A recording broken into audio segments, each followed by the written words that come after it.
Salut, bienvenue dans cette nouvelle vidéo. Voilà le terrain de jeu aujourd'hui. Alors découverte du spot, un petit lac de barrage. Je pense qu'il y aura des gardons, mais après pour le reste je ne sais pas trop comment ça va se passer. Donc première étape avant même de s'installer, mouiller l'amorce tout simplement pour que toutes les particules soient bien imbibées d'eau, pour qu'on laisse bien le temps à l'amorce de gonfler. Donc aujourd'hui pour cette pêche en lac, j'ai choisi d'utiliser les amorces Mainline Match Super Natural. Donc ce sont des amorces sans farine de poisson, ce sont des amorces à base de céréales, de biscuits, voilà, des ingrédients plutôt classiques. Mais ici c'est important tout simplement parce qu'il y a beaucoup d'écrevisses, il y a aussi beaucoup de prédateurs et le fait d'amener des saveurs un petit peu carnées de farine de poisson, ça va attirer un petit peu tous ces poissons indésirables. Donc j'ai pris les deux recettes, 2 kg d'amorce, ça suffira pour la journée. Donc la couleur noire et la couleur claire, je vais mélanger les deux, ça va faire un mélange qui sera dans une couleur plutôt neutre. Donc ce sera parfait pour les eaux claires de ce lac de barrage. 2 kg sec, ça suffit largement pour une journée de pêche.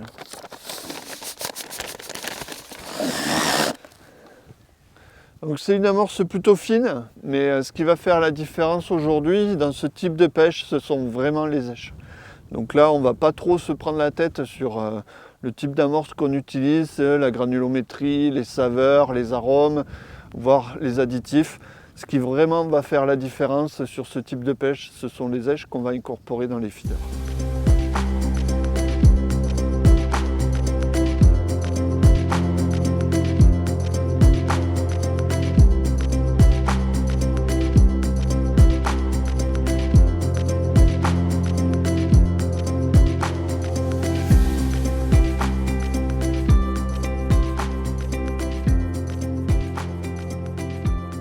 J'ai bien amorcé le coup, j'ai déposé des grosses cages avec des amorces, des gozzers et quelques casters.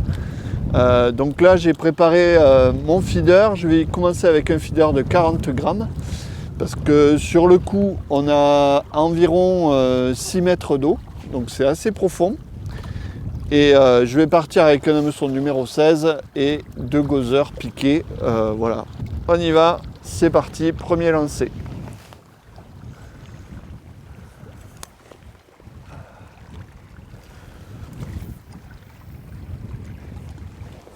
Donc ce que je fais, c'est une fois... Ah oh, déjà une touche. Ah, c'est un truc de fou. Hein. Alors ce qu'il faut faire dans ces cas-là, quand on a beaucoup d'eau, qu'on pêche en tresse, comme moi aujourd'hui, c'est de bien tendre la bannière une fois que le feeder a touché le fond. Voilà, donc sans surprise, hein, ce sont les gardons qui répondent les premiers à cette approche. Voilà, donc 2 gozzers par rapport à la taille de ce poisson, c'est pas mal. C'est voilà, un petit gardon. Allez, bon mais ça commence super bien. C'est top là. Ça répond très vite, donc ce que je fais, c'est que je charge un peu quand même mes feeders avec des gozzers. Je sais pas si on voit bien là à contre-jour. Et comme ça, je vais commencer par une pêche de gardon.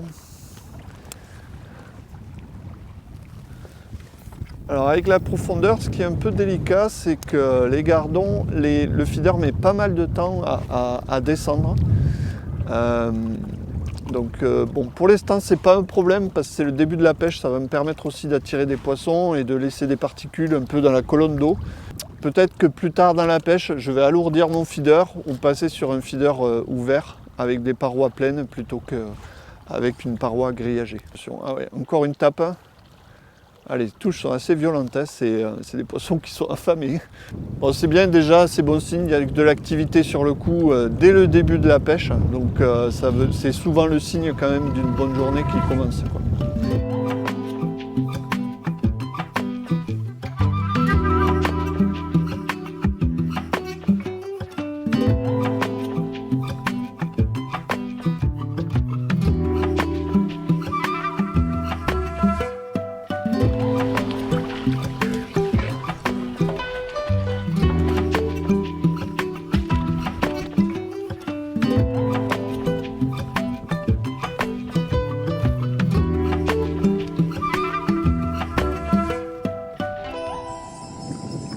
les conditions se sont vraiment durcies.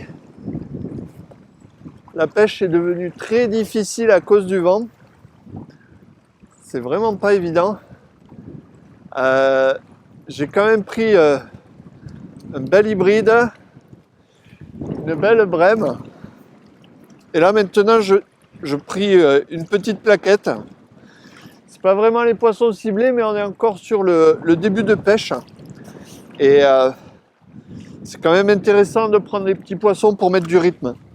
Et je vais commencer à intégrer un peu plus de castor dans mes cages pour essayer de vraiment cibler ces brèmes parce que c'est vraiment des jolis poissons. Par contre, le vent est vraiment très très fort. C'est vraiment pas évident et surtout pour voir les touches, c'est compliqué quoi, vraiment. Ah, il y en a beaucoup des touches. Ouais. J'ai un petit poisson.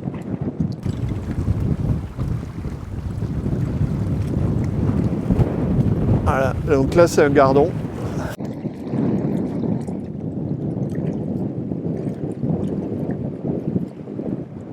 Ah, dès que le feeder arrive sur le fond, j'ai une touche.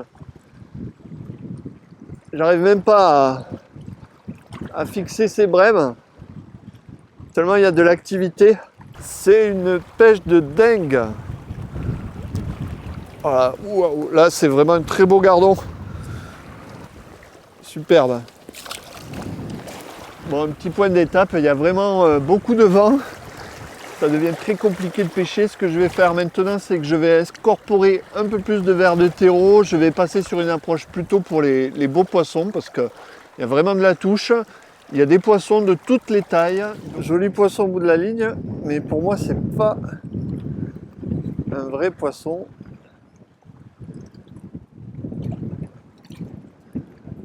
Je sais pas de quoi il s'agit, mais c'est très très lourd au bout de la ligne. Parce que c'est un carnassier qui m'a pris un poisson.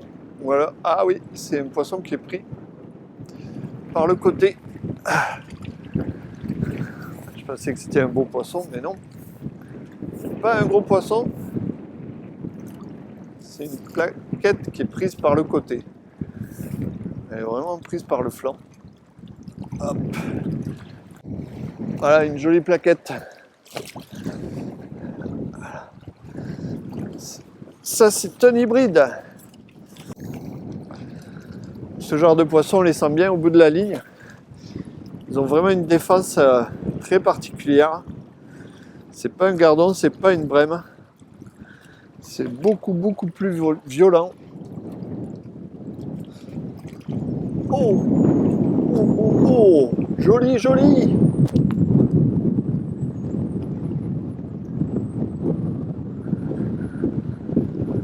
C'est fou les conditions dans lesquelles on pêche là. C'est pas si gros que ce que j'avais vu au début. Surprenant. Ah si, c'est une brème.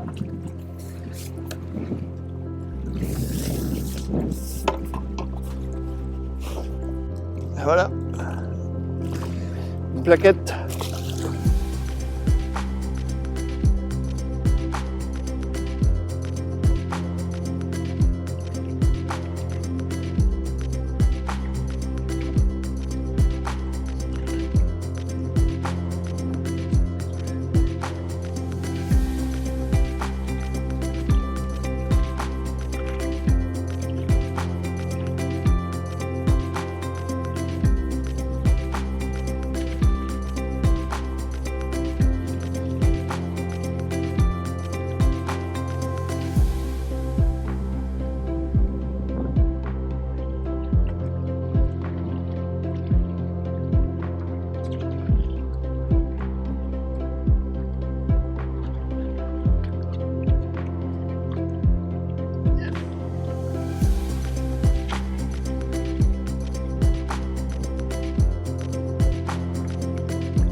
Alors ce que j'ai fait au départ, c'est j'ai pêché de façon classique avec 2 gozzers à l'hameçon, beaucoup de gozzers vivants dans les cages. J'ai eu beaucoup de touches de gardons, après quelques plaquettes, mais vraiment des toutes petites plaquettes.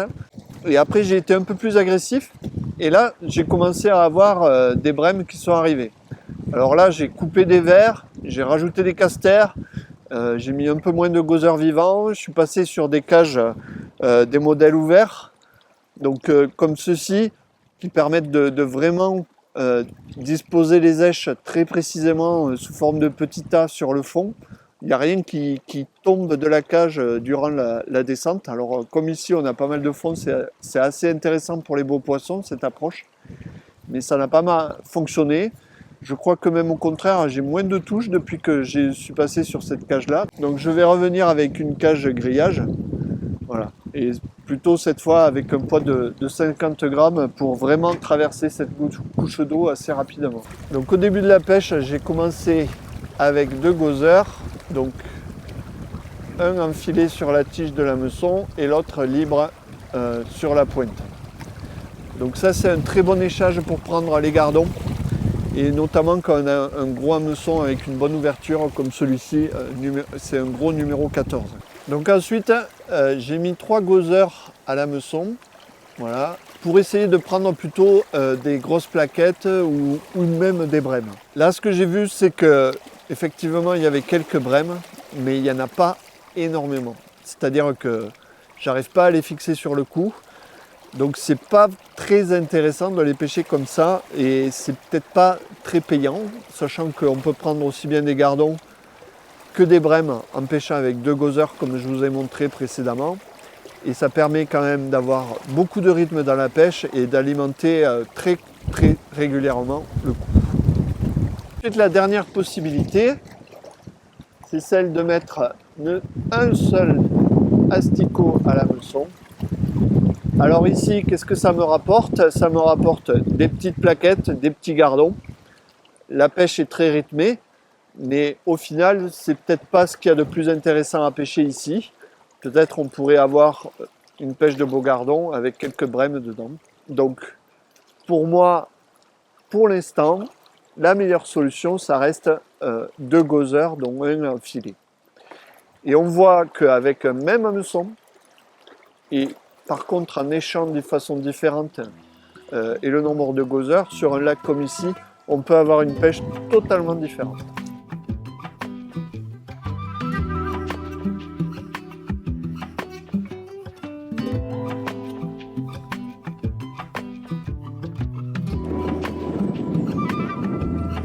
Ah, un poisson, un poisson, un poisson. Ah, c'est une brème. Moi qui disais que j'arrivais pas à les tenir.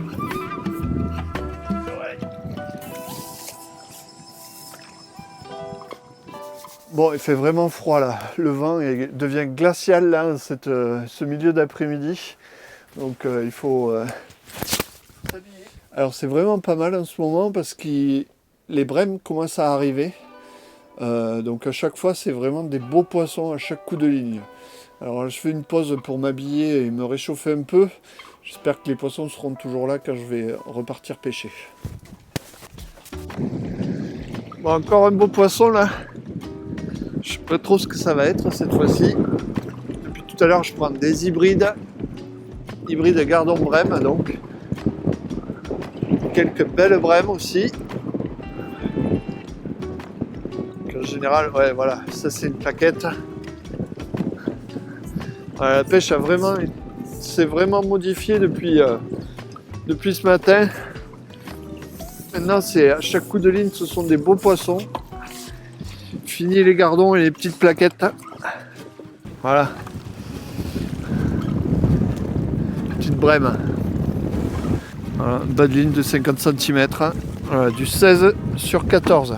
Alors 14 centièmes, ça peut paraître un peu épais. Allez, je repars sans perdre de temps. 3 gozzers. Toujours des feeders bien chargés en neige. Allez, c'est reparti.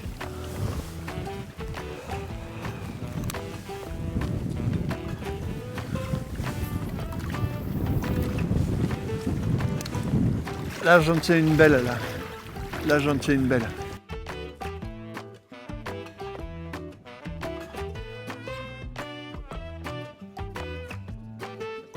Voilà, un beau poisson. Ouh, je pense que c'est la plus belle hein, de la journée. Belle brème.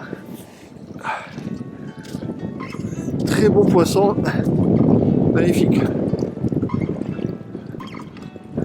Allez, on va voir s'il y en a d'autres. Ah, les conditions sont vraiment difficiles. Mais bon, quel plaisir de prendre autant de poissons ici. Ça faisait tellement longtemps que j'étais pas venu pêcher ce lac. Entre temps, il a été complètement vidé, donc on peut dire qu'il a été remis à zéro. Quelle surprise, magnifique. Encore un joli poisson, vous avez vu, j'ai mis la capuche. Il fait vraiment froid. Hein.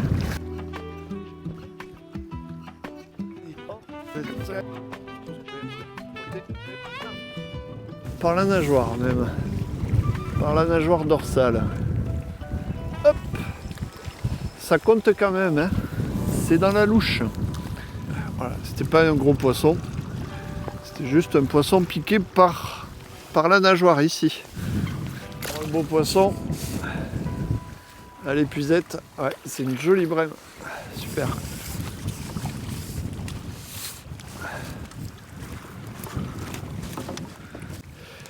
Alors je vous propose de refaire un petit tour sur la desserte pour voir les èches que j'ai utilisées. Les gozer noyés, j'en ai pas trop mis. Alors par contre vous voyez la boîte de terreau elle est pratiquement vide. Il n'y a pratiquement plus rien dedans. J'en ai beaucoup passé. Les pinky, j'en ai mis un tout petit peu au début puis après plus du tout.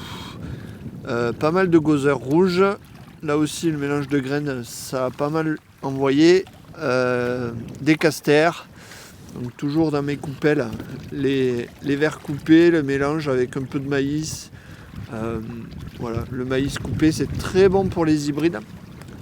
Et donc les feeders, 50 grammes, gros volume. Donc pour les remplir, un peu de vers coupé, des casters. On commence par boucher le fond un peu. On remplit avec les èches. Voilà. Et là, on serre très fort. Voilà. Donc, le feeder là, il est prêt à partir sur le coup et aller chercher un beau poisson. Encore un beau poisson. Toujours au terreau là. Hein. Sur cette fin de partie de pêche, c'est vraiment ce qui marche le mieux. Toujours comme ça d'ailleurs. Hein. C'est souvent comme ça, dès qu'on pêche avec des vers de terreau. Au bout d'un moment, ça prend le dessus sur le reste. On va essayer d'écrocher dans l'épuisette celle-ci. Voilà, petit modèle. Ouais. Je pense que c'est encore une brème. Eh oui, encore une belle brème. Ça y est, je pense que là, vraiment, ces beaux poissons sont rentrés, sont magnifiques. Regardez ça. Superbe. Superbe. Bon, le vent s'est enfin calmé. Je me suis réchauffé, ça va un peu mieux. Je vais vous parler du matériel que j'ai utilisé aujourd'hui, donc dans cette pêche de lac. Alors, ce qui était contraignant aujourd'hui, c'était la profondeur. On avait quand même une profondeur de plus de 6 mètres sur le coup, là, à 34 ans. Donc, il fallait quand même si 34 mètres, ça semble assez proche, il fallait quand même du matériel qui soit adapté à la profondeur. Donc, en général, on utilise une canne un peu plus longue, un moulinet plus puissant. Donc, pour pêcher, je me suis régalé. J'ai utilisé ces superbes Aventus Steve Ringer en 3,60 m. Donc, c'est des cannes en 3 brins. Qui sont très souples, qui sont très adaptés pour pêcher les plaquettes et les brèmes en lac, en étang. Vraiment magnifique produit, un magnifique produit, très haut de gamme, superbe, superbe. Il n'y a pas d'autre mot, c'est un régal d'utiliser ces cannes à chaque sortie. Le moulinet, alors le moulinet, j'ai ici un modèle qui est plutôt grosse bobine, alors c'est pas vraiment des très grosses bobines comme on peut utiliser parfois, Mais là, c'est un combo qui est vraiment parfait entre la taille et la puissance du moulinet. Donc c'est un moulinet puissant avec un bon ratio. On est aux alentours de 1 mètre à chaque tour de manivelle. Le sur de la canne, j'avais un hose aujourd'hui. C'était vraiment un peu faible avec le vent et la profondeur. Je pense que même si j'avais mis 2 hoses, c'était encore très bon et parfait.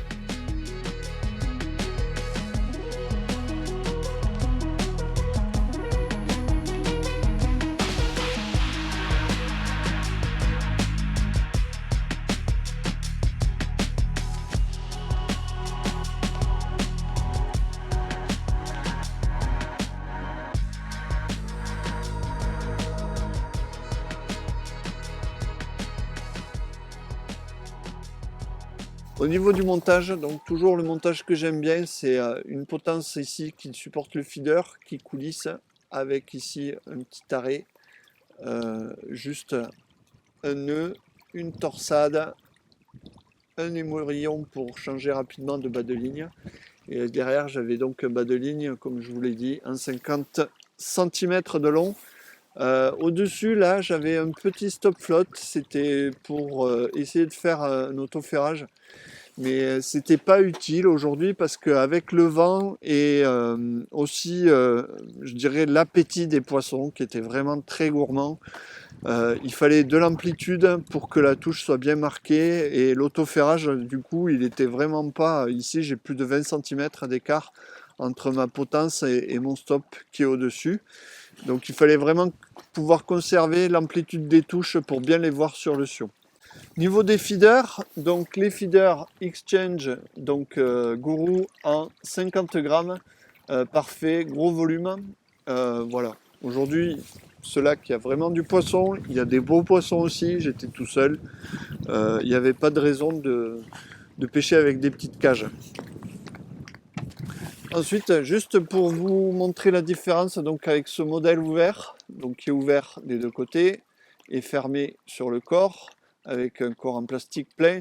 La différence avec une cage, c'est qu'on peut regrouper les èches sur le fond. On pêche plus précisément dans les grandes profondeurs. C'est quand même un type de feeder qui est délicat à utiliser. Il faut bien maîtriser la vitesse à laquelle l'amorce sort du feeder, le temps qu'elle met à sortir du feeder et à libérer les èches une fois posées sur le fond. Parce que comme ici, j'ai quand même un rythme de touche très soutenu, c'est-à-dire qu'à peine le feeder était au fond que j'avais la touche. Et là, ça ne convient pas parce que le feeder n'a pas le temps de se vider avant qu'on le ramène.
Bon voilà, un bon, j'arrive même pas à soulever. Voilà, un bon sac de poissons, c'était vraiment bien. Des belles brèmes, des jolies plaquettes, quelques beaux hybrides là. Voilà, un superbe poisson. Les poissons sont affamés. Des petits rotangles, voilà, toujours sympa ces poissons, très jolis. Une belle pêche de lac de barrage. Voilà, quelques jolis gardons avec des superbes couleurs. Sur ce lac que je redécouvrais après sa vidange. Voilà, ça fait quand même un petit moment maintenant qu'il a été vidangé, mais j'étais jamais revenu. Vraiment une très très belle découverte dans un cadre sublime. Voilà, qu'est-ce qu'on demande de mieux? La pêche, c'est ça, c'est juste ça, le plaisir de prendre du poisson, de les rechercher. Pour ma part, je vous donne rendez-vous dans une prochaine aventure. Et puis d'ici là, abonnez-vous, likez la vidéo et si vous avez des questions, n'hésitez pas, laissez-moi un commentaire, je viendrai y répondre sans problème. Allez, à la prochaine, salut! Voilà, beau gardon, très très beau gardon.